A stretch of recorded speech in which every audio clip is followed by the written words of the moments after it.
No one can replace our comrades. When we find a way to cure them, they'll rejoin the Legion. Fool, you'll never find a cure for them. I know, because it was I who unleashed the doom of the Crimson Virus on them. When I first learned that there was a Supergirl villain named Satan Girl, this is not exactly what I expected. Since the first version debuted in the Silver Age, I was definitely expecting something with maybe some of those little devil horns they used to like to draw on people. Those ones that look like you got them discount from the Halloween store. But I got so much more. A Legion adventure. Some of you keep asking me to cover the Legion, and we're inching ever closer. Today we're going to be looking at Adventure Comics 313. This from the year 1963, and we're going to be looking at the story The Condemned Legionnaires. It's all very dramatic, and I was a bit surprised it had very little to do with Saturn Girl, because that just sounded closer to Satan Girl, which I keep wanting to say Satin Girl. It's going to be a struggle getting through this video. This issue is all about the ladies, the girls. It's ladies' night or day. They're all condemned. It's all about the female members of the Legion plus Night Girl from the Legion of Substitute Heroes dying of a mysterious crimson virus. What does this have to do with Satan? Nothing really. The name choice is a bit baffling, and yet this character ended up being tweaked and reappear over years, decades later in various versions of Supergirl. Was the initial idea really that strong? Did it bear revisiting even though it only showed up once in the Silver Age and then twice more in reprints? Let's take a look at the Condemned Legionnaires and find out. I'm Sasha, this is Casually Comics, and get ready for some high melodrama with some very clunky dialogue. It's an experience. Adventure Comics 313 is written by Edmund Hamilton with art by Kurt Swan, inks by George Klein and Sheldon Moldoff. The editor is Mort Weisinger. So we also get to entertain the notion that maybe he just rewrote everything, which was something he would do sometimes, but it would depend upon the author. I bring this up because the dialogue in this one, it's very rough and ready. Or maybe Hamilton's heart just wasn't in this one. Or maybe it just is how it is. You just needed to explain a lot, and so just get it in there. You'll tell me after we go through it. Our cover shows the female Legionnaires being sent off to Quarantine World. Night Girl is not okay with it. Somehow Satan Girl is killing the girls of the Legion. I don't know who she is or where she got her superpowers,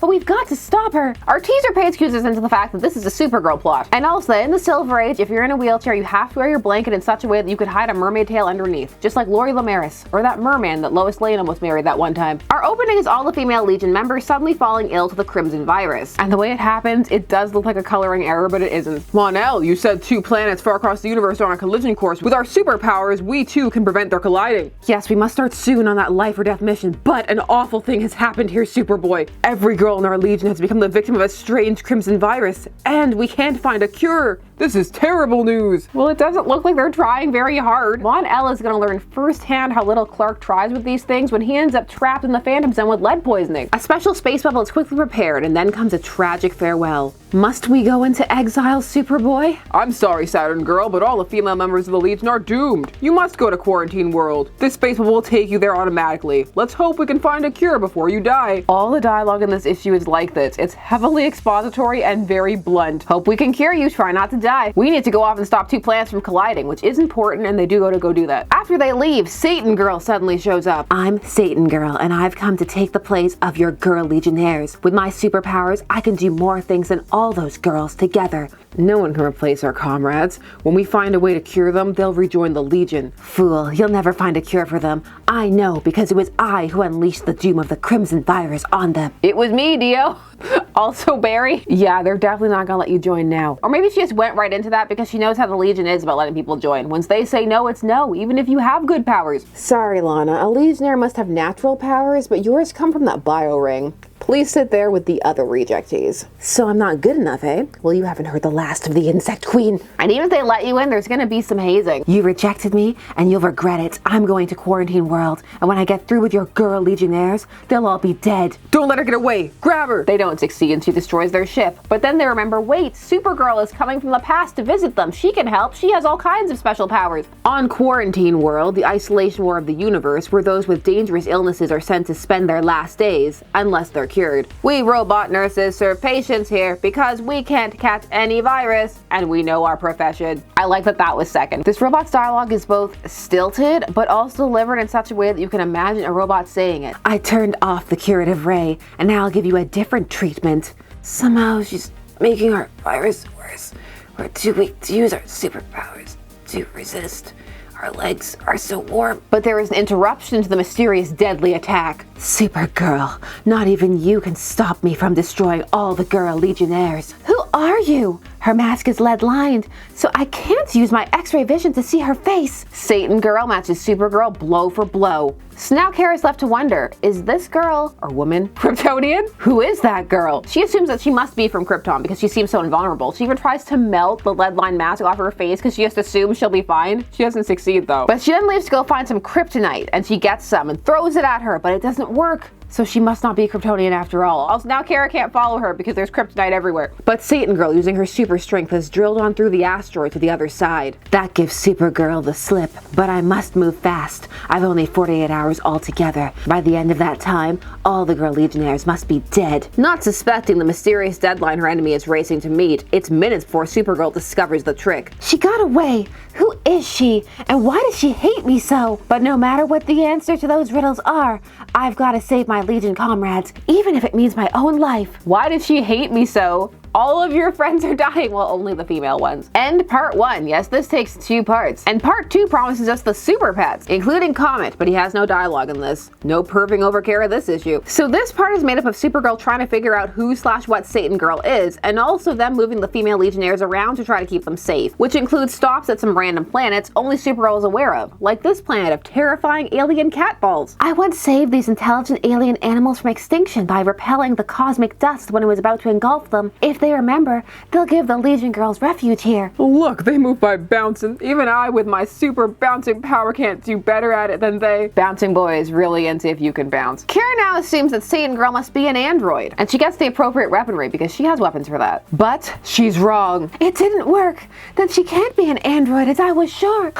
So you thought I'm an android, Supergirl? You'd be amazed if you knew who I really am. I'll tell you as I destroy you. She's already got a speech written out and everything. But the alien animal friends of Supergirl charge into the struggle. Look, the strange animals are trying to help you, and her sinister power doesn't affect them. For some reason, she's powerless to harm animals. Now's our chance to escape. If there only was a place to hide she couldn't find. They're bouncing at her, menacingly. So this world is no longer safe, but thankfully Supergirl knows some other random planets in the 30th century, such as this puppeteer planet. This is a world that opens onto another dimension where godlike beings let their children play with puppets on this planet. So the planet is the puppet stage for these beings from another dimension, and we can just see their giant puppets playing on the planet. It's very strange. Why does Supergirl know about this planet? It's not a place that only she knows about for reasons. She was keeping the puppet show to herself, but lo, Satan Girl shows up, and she's carrying armloads of kryptonite that she dumps on Kara. But wait, Satan Girl can't harm animals, and so the Legion goes back to the past to get the super pets to come. And slowly the mystery as to who Satan Girl is revealed. What do you mean your time is almost up?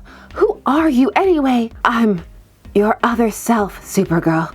You don't remember, but you divided into 2 girls, and I'm the other one. That's why I knew where the secret worlds you hid the girls on were. I have all your memories, and I always wanted to hide people on the puppet planet. And as a conquered Satan Girl unmasks, she reveals the strange truth. When you burst through the time barrier to visit the Legion, you overshot your mark and accidentally appeared in space beside a meteor of red kryptonite, which always has unpredictable effects on you. Yeah, bet you weren't expecting that, because the story did not give you enough clues to figure it out. It gave you one detail, which was the 48-hour deadline, because Redk used to operate on a deadline, but other than that, it went out of its way to not give you any clues. The effect of this particular red kryptonite was to cause you to divide into 2 people. The red kryptonite split her into 2, though she's still unconscious from the shock. But when 48 hours has passed and the effect vanishes, I'll merge again with the original Supergirl, and my separate life will be over. I determined to live on, not to join again with you. I had all your memories, scientific knowledge, and superpowers to help me. If I can devise a scientific means of siphoning off the red kryptonite effect in my body into other humans, I'd lose the effect and would live on after 48 hours. I'll do it. And the first people she thought to do it to were her friends, specifically only the female ones. Why? Does she know that the girl legionnaires are the harsher ones when it comes to letting you on the team? I have questions. This isn't supposed to be an evil Kara, but just another version of her. You gotta watch out for Supergirl. If her existence is in any way threatened, she's gonna destroy you. Slowly, painfully, and while adopting a cartoonishly evil villain name. On a nearby world, I made a device that would do that. These bracelet instruments will draw the red kryptonite effect from my body and radiate it into other humans. I'll use it only on the girl legionnaires to confuse Supergirl that way. I may scare her into thinking she too may be one of the victims. Because if the men were getting sick, then Supergirl wouldn't be afraid. Unseen, moving at super speed, I radiated the red kryptonite effect into one girl legionnaire after another. But I failed. The last minutes are fading. My life is ending.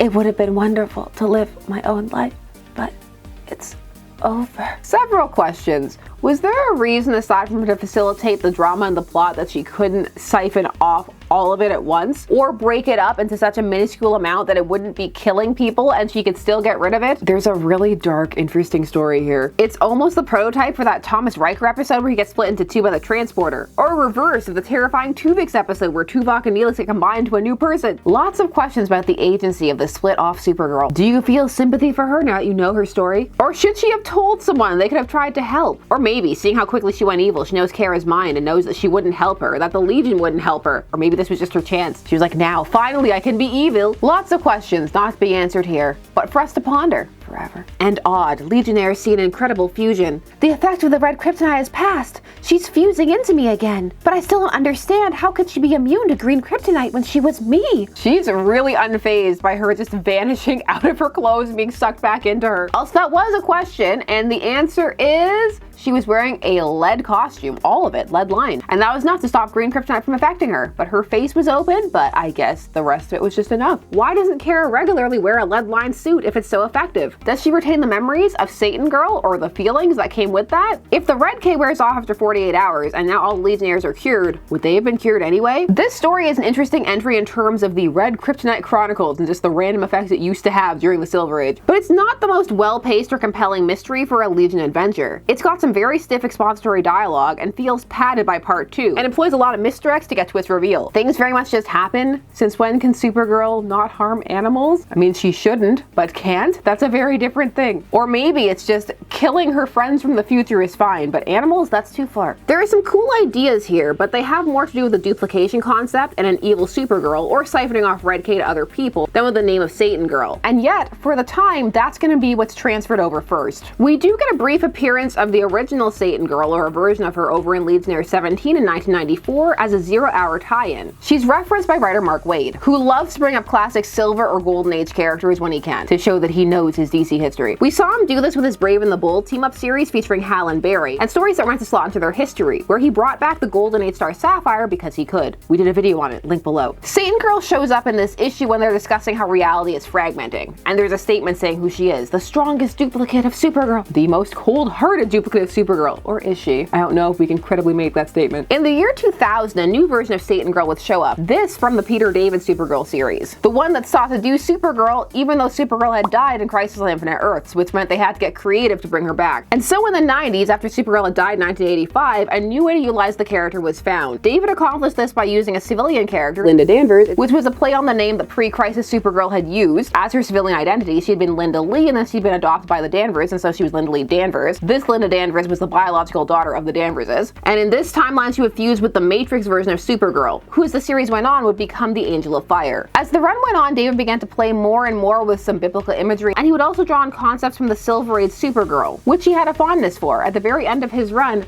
Linda, his Linda character, ended up marrying a version of Silver Age Superman. He had Comet the Superhorse appear as the Earthborn Angel of Love, a combination of two beings, just as Supergirl in the series herself was a fusion of Linda and Matrix. The 90s and 2000s run of Supergirl was trippy. With all of that in mind, it's not surprising that he would bring forward a character named Satan Girl, only this time it was not a duplicate of Supergirl in any way. Instead, it was a woman named Dolores Pratchett, who made a deal with a demon to save her daughter from being burned at the stake in 1776. Which sounds more altruistic than it is. It's more her trying to deflect from her own witchcraft and deal with a slave woman, Ember, who she hates. Her daughter infused with Ember and become the Angel of Fire in that time period. She did a swap, pulling the Angel of Fire from the future to swap, and in this process, now dubbed Satan Girl, she is sent to the present. But I don't understand what's going on around here. So the swap was a mind swap, not a physical swap, but the way the characters are drawn is how they see themselves. But if they look in a mirror reflection, they can see how others are seeing them. There's not too much time to deal with the body swap element that also has a bit of a race swap element to it, because in all fairness, when they're swapped, Supergirl's about to be burnt at the stake,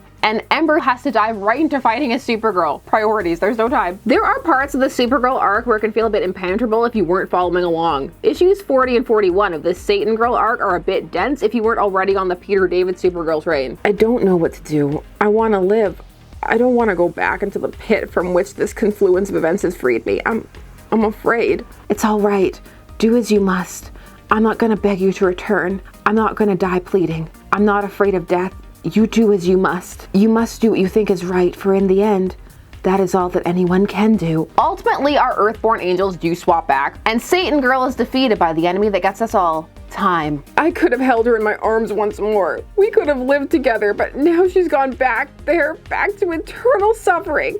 Damn you, Supergirl, and you, Sorceress, damn you! She almost gets to Tammy, and then thanks to Ember's willing return to her own body, to her own fate, the timeline is set right. And the grave reclaims Satan Girl. Because she wasn't actually meant to be there, because she had died, and this was some kind of wibbly-wobbly, timey-wimey thing. Even though when you think about it, there are lots of people walking around in the wrong timeline over at DC. Don't think about it too hard. It's meant to be a kind of poetic returning to the status quo. The name Satan Girl is here largely as a reference that those who are familiar with the Silver Age story will recognize. And it plays decently well with the witchcraft storyline. But it doesn't really pull any of the other story elements forward. This isn't a bad little story at all. It's just very much in keeping with Supergirl at that time, which was doing its own thing and going hard doing so. She's also included in a hallucination/vision when Supergirl sees all her enemies coming at her in issue 47. And so Satan Girl lay dormant for a bit, because eventually Supergirl Classic was brought back into the main continuity. And so the Supergirl status quo would change once more, and a lot of the things that were done with Linda and that arc were pushed to the side. And so in 2010 we had a new Satan Girl, or Stanicul Gerstress.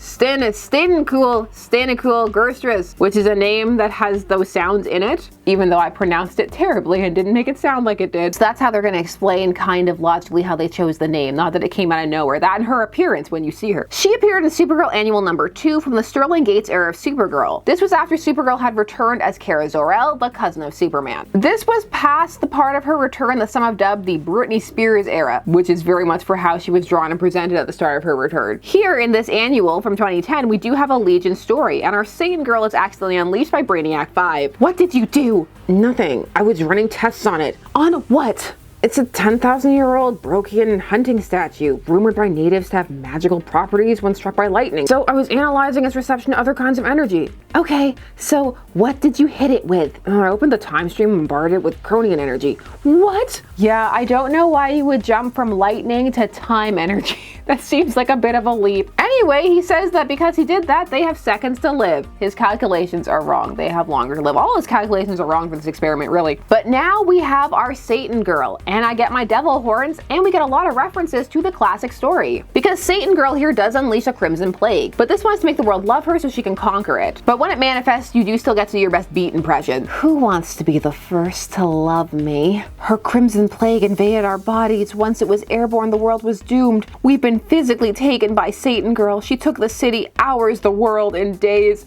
We cannot physically fight back, but she was unable to imprison my mind. She is planning on calling all our people here to our plane of existence. She is but the herald of her race. If she is successful, our universe will suffer. Satan Girl is building a portal to her dimension inside her citadel. You'll need an army to get in, but I know you can do it. Please, Supergirl and Brainiac 5, I heard you arguing. You must work together. Please banish Satan Girl back to her dimension. Save us. Now this story gets bonus points because some of how they help is they get to attack Satan Girl with transformed Jimmy Olsens. Even though we do see some get horribly mangled. We did a video on the transformations of Jimmy Olsen. 45 minutes of transforming Jimmy. It's worth it because you never know when it's going to get referenced. It keeps happening. They're Silver Age classics that people remember fondly, alongside the Satan Girl story apparently. Everything seems doomed, but you know how Supergirl and Brainiac 5 deal with this? The same way they got into it. Time travel. They managed to channel the time energy to go back before Brainiac 5's experiment. It's the sci-fi version of It Was All a Dream, but slightly better because it did actually happen and maybe some people remember it. This is a very fun annual and a treat for those who are fans of Supergirl's adventures with the Legion. There's a lot of love for that era here, and of course Silver Age references, but they're neither mocking nor overly edgy. This Satan Girl update works well because it's not in name only. It pulls from the original story while sidestepping any questions about evil Kara. But that could also be because this era of Supergirl already kind of did that story. It did have a duplicate Supergirl plot very early on in its run, and it was caused by kryptonite, but a different kind than Red K, because by this point the effects of red kryptonite had shifted. We have to go back to issues 3 to 6 in this era. This in late 2005 and early 2006 during the Jeff Loeb run of Supergirl. Him being the author who originally brought back this version of Kara during his Superman and Batman arc.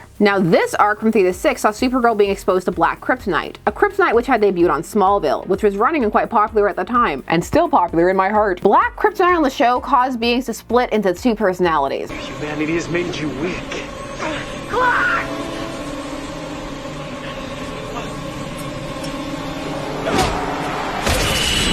It's used similarly in the comics in this era. Lex uses it because it's supposed to expose Supergirl's true nature, which is apparently an angry teenage goth. Her costume is black and white now. I said, Lex, you just made the biggest mistake of what's left of your life. Most of this arc is evil Kara fighting Lex and reveling in being bad and being drawn by Ian Churchill in almost non-existent skirt. Don't tell me what I can't do. She's gonna stay out past 10 o'clock and there's nothing you can do about it. She also fights the JLA and Supergirl, of course, and they have her evil version pull the whole maybe I'm the true you, maybe you're the fake. How do they solve this? Well, Wonder Woman wraps them both up in her lasso and asks the question, who is Kara Zor?